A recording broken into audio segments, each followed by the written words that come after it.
Rabbi Manis Friedman, thank you for being here with us. Appreciate it. It is a pleasure, and the topic is important. We have to do this. It's not even an option. Let's jump right in. So, Rabbi, I guess let's cut to the chase. Mashiach, the Messiah, big concept. At the end of the day, who is the guy? Is he flesh and blood? Is he an angel?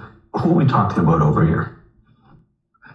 That is fundamental. That is really crucial. Rambam says, it should not enter your mind that Mashiach will perform miracles. The whole idea of giving the Torah at Mount Sinai, of 3,000 years of observing God's commandments, right? It is all because there is a divine potential in nature. By keeping the commandments, observing the commandments, we're bringing out and revealing the divine that is concealed and hidden in nature.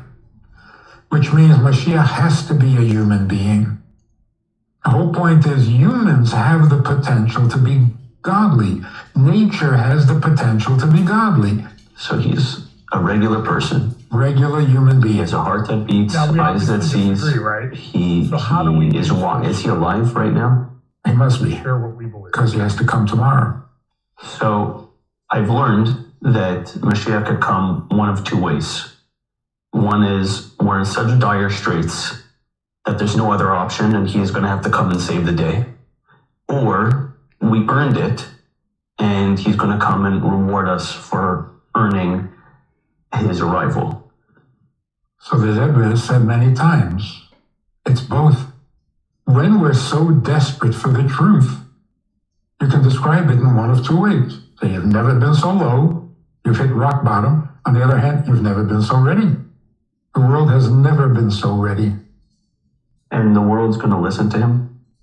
The world will listen to him because the world is desperate for leadership.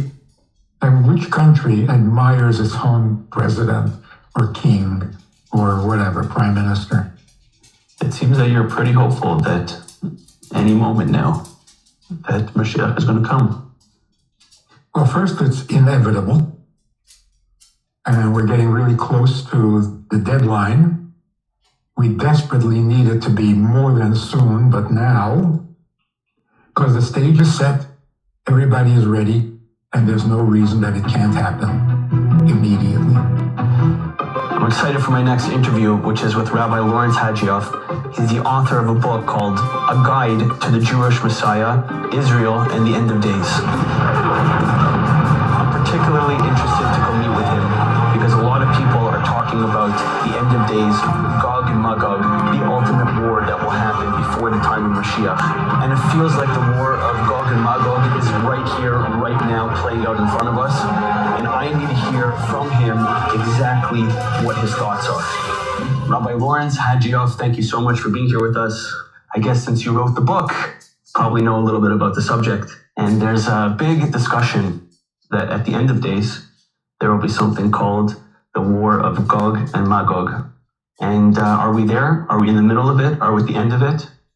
I'd love to hear your thoughts on that. So the idea of Gog and Magog appears in the prophets. Ezekiel, the prophet, speaks about it, and Zechariah speak about this idea of some final battle. Most of the commentators, however, tell us this will be three separate battles, all of them taking place in Israel, and the nations of the world are going to come, collaborate in order to fight against Israel. We're not too sure who these nations are exactly, because they're given different names in the prophets. However, one does stand out that we do know, and that is Paras, Persia, which is modern-day Iran. So many of the commentators nowadays look at this as a sign that what we're going through right now are relating to this particular prophecy of Ezekiel and Zechariah. What are the things that this man has to do in order for us to confidently call him the Mashiach? He's got to fight the wars of God. He's got to build the third and final temple in Jerusalem.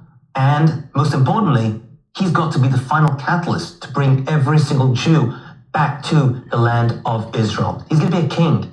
Kingship, royalty is going to return to our people. He's got other jobs as well, but that's his main mission, to bring peace and return the Jewish people to the land of Israel.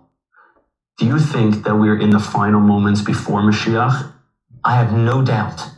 I'm 100% sure that we are right now living in the pre-Messianic times. The signs given to us by our prophets and by our sages even after the prophets, it's very, very clear. That was an incredible interview.